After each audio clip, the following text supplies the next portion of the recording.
Like, bitch, I'll call the FBI right now and tell them where you at. You know what I'm saying? Like, don't start shit with people if you don't want them to fucking finish it.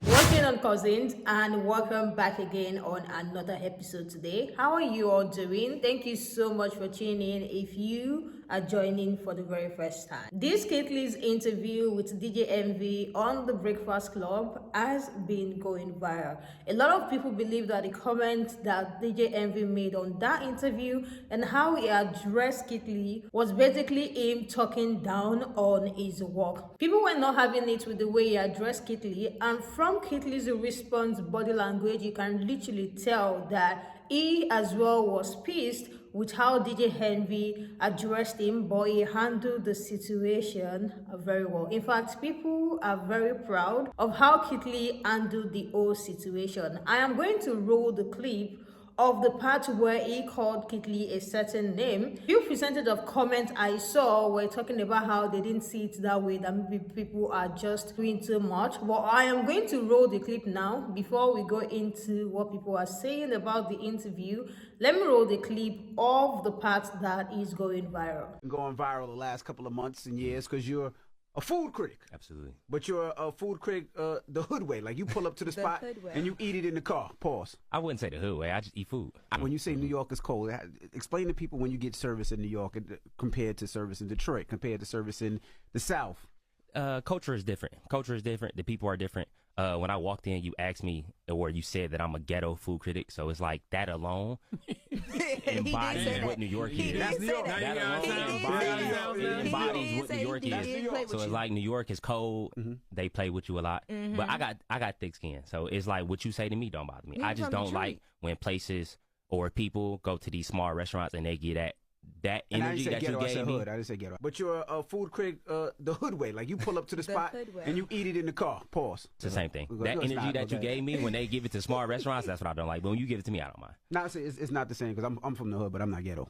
I'm from Queens, but I call that the hood, but it's not nigga, ghetto. you are so ghetto. I'm not. You think you not ghetto. I'm not. You one of the most ghettoest niggas we ever met in our lives. I'm not. You got a t-shirt on?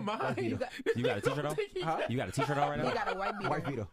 He got a wife beater on, but he said he's not ghetto. That is the clip going viral, you guys, and I would like to hear what you guys think about that whole clip. Let's say you've not even seen people reacting to he talking about how he wasn't supposed to say that he's ghetto or he does his work in a hood way. What is your take on the way he addressed Caitlyn? Because a lot of people were not having it, and we know Caitlyn to be, this scam creator. He is going to say what he has to say without even raising his tone. He's still going to pass his message across. But with the way Caitlyn responded to him when he asked him about how New York is, and he still brought it up, the fact that your culture here is like somehow, because just take a look at yourself. I walked in and you said my work is ghetto, my work is hood, and this is just the culture in New York. Like, he slipped that back into the conversation to tell him that what you called me the other time, I wasn't really buying it. I had he apologized to him and they made up. He's already been cancelled before this interview, so I think this was just the last straw for people, and they were like, no, you shouldn't be calling Caitlyn hood food critic. So let's get right into what the people are saying about this interview. I don't know if y'all seen that Keith Lee Breakfast Club interview that just dropped, but it is easily the worst piece of interviewing I've ever seen in my life. DJ Envy started off talking about some, Keith, you're just a hood and ghetto food reviewer, right? Keith's like, I just eat in my car, bro. And one, we all eat in our car, but two, I think we all need to start investing in mirrors because, gang, you know what's more ghetto than eating in your car? Literally running a Ponzi scheme, stealing millions of dollars from black and brown people in your community. If Keith Lee was as ghetto as you saying he is, you would have stole money from him. So let's actually the third thing. This go back to something I be calling the Corolla effect, bro. Which is like, if somebody were to randomly donate you a 2008 Toyota Corolla, right? Everybody be happy for you. Your friends, family, social media, strangers, right? But if somebody were to randomly just gift you a 2023 Lamborghini Urus, all of a sudden, you're going to be running into hate left and right. Random strangers you've never even met are going to hate you because people really don't mind if you get blessed. But once you get blessed more than they're blessed in their life, things start to get a little dicey. And I feel like that's exactly, you can see that with Atlanta. Them boys in Atlanta, every bald, bad-built businessman in Atlanta was linking up like the Legion of Doom when all he asked was, y'all should maybe treat your non-celebrity clientele like they're humans. They was treating him like he was the Joker. And the scariest part be the regular people, because y'all be Krusty Krab fry cooks operating under mafia rules. Why I'm seeing videos of people talking about some, yeah, Keith Lee not allowed in New York City. Yeah, that Keith Lee effect not gonna slide. First of all, there is no Keith Lee effect. That's just what happens when you move with purpose, passion, you know what I'm saying? And you stay true to your path. You don't fold for views and likes. You're not out here selling out in them boardrooms. But the problem is, there's a projection issue going on, right? Like, I'm seeing people talking about some, yeah, Keith Lee not really like that, though. You know what I'm saying? He just know how to say things that people like. Real problem is, the issues y'all be seeing in the next man is issues you have with yourself. You know what I'm saying? Like, a lot of y'all really think all publicity is good publicity. If I offered you $500 to slap your mama, you would slap her twice just to make sure you get the money, right? Y'all fraudulent. And you see that in the next man because that's how you would act in their position.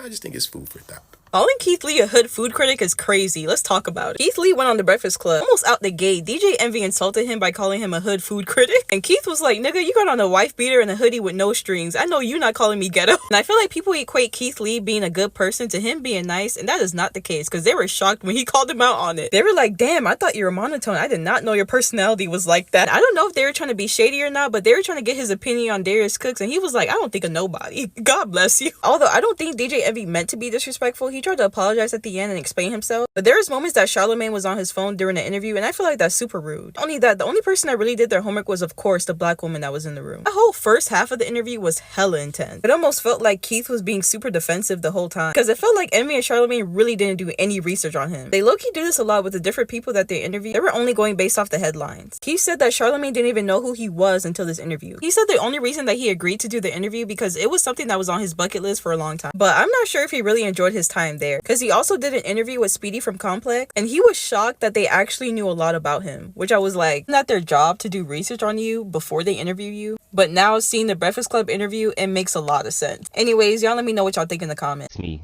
or you said that I'm a ghetto food critic, so it's like that alone. When I say that Keith Lee had told him, play with your mama, don't play with me type of energy, I hate when people always downplay people who are successful. When people say like, oh, I see you with your little business. Oh, I see you with your little club. Keith Lee has revamped small businesses. You don't hear him talk about negative things, like he has a good positive vibe. But let us remind you, Keith Lee is a trained fighter. That's not what you want, bruh. How nice he is, he will beat your ass and then tell you, have a blessed day. That was some real shit. Like, I can see Keith Lee be like, DJ Envy tried it, and let's rate his hands by 1 to 10. After beating DJ Envy ass, I rate his hands 4.5. All jokes aside, man, Keith Lee, I'm glad that you stood up for yourself, man. You did it the most respectful way, man. God bless you, brother. So I just finished watching a video on here of Keith Lee on The Breakfast Club, and DJ Envy's, to me, seemed like he was trying to come for him or like trying to belittle him. I don't know. That's just me though. But I find all this funny because now I don't know what DJ Envy is. I don't know. He just supposed to be light skinned, mixed, Afro Latino, something, but he's something where he feel like he has enough to be a part of black culture. Okay. But yeah, and I just find that all funny because if he is black people always do stuff like this. Like, we always belittling or downplaying another black person's success, or even when they're on the rise of being success, we be hating, we be in the comments, like the Ocho Cinco stuff. Like, we always do that. And I'm not saying that we don't as a whole, but most of the time we hating more than we're supporting and loving. Like, and that stuff it's just annoying. Like, it really is. But let it be somebody white. We're going to be all in the comment. Oh, you coming to the cookout? Oh, yeah. Shut the hell up. Shut the hell up. And then we'll have the nerve to get these people all viral and stuff just because they did something. Something that a good amount of black people could do something like that and better. And we won't even get the fame because, oh, well, you know, we expect that because we're black. No. That shit dumb. It's dumb. But yeah, because if a black person gets on the internet and they start acting like another race, people are not going to be boosting us up and say, oh, you're invited to this gathering. You're invited to this. You're going out golfing with us today. No, they're not. Okay? So, yeah. So, why do we always do that? Why we do that? That's all I want to know. Can somebody please elaborate me on why we always do this? Huh? So y'all knew I was coming to talk about this situation with DJ Envy and Keith Lee. Y'all knew I was on the way. I just had to celebrate my birthday a little bit, okay? But here's the deal, right? DJ Envy is a hater. DJ Envy is a hater, and I'm gonna tell you why he's a hater. Keep in mind, DJ Envy got a lot of like legal type things going on at the moment, and it is painstakingly annoying to him that somebody with a high moral compass, right, was able to be successful and be who they are without having to steal, lie, or anything like that.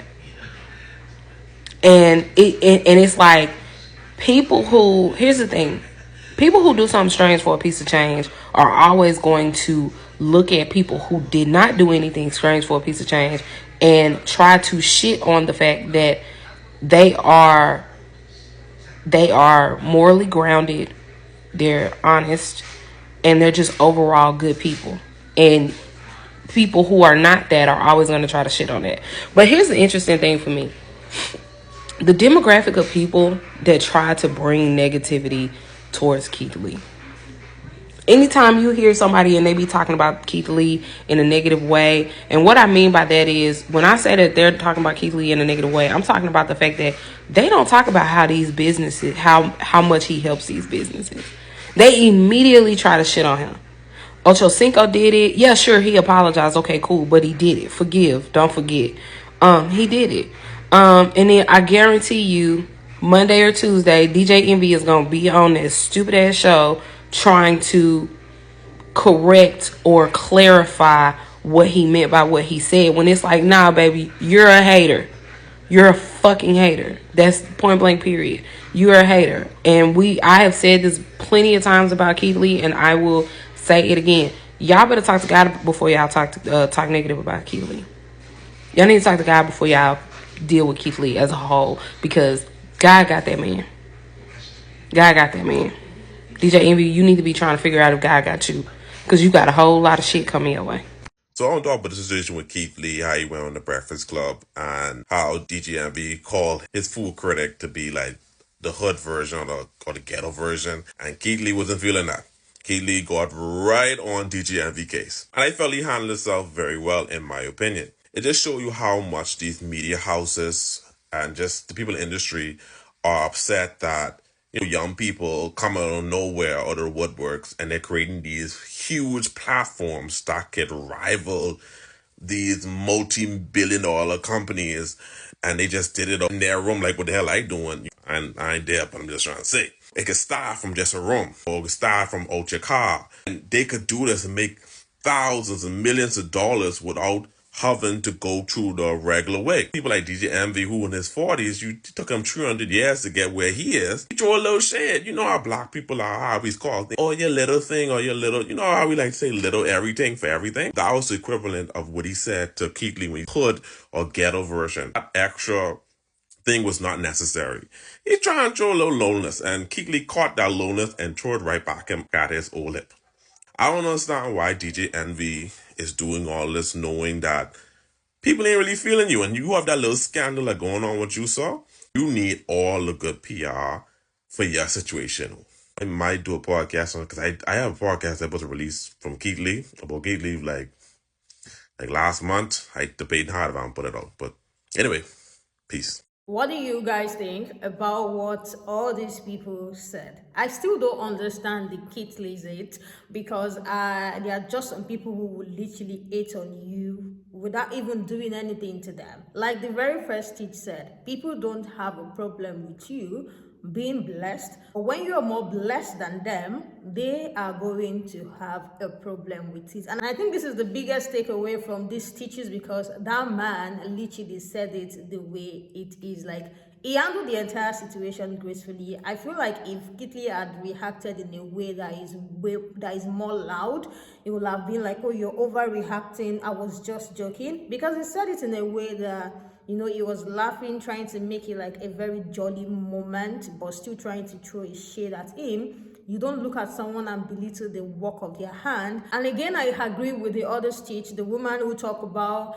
how they are not going to talk about how much he has blessed so many businesses, how much he has helped so many businesses, how much he has allowed himself to be a vessel to literally help business grow. That they're not going to talk about that. Or they are going to find one shitty thing to say about somebody, but he has been so graceful in his reply. He's never going to raise his voice, and it will still tell you you're blessed at the end of everything. Let me know what you guys think about people's response to this interview.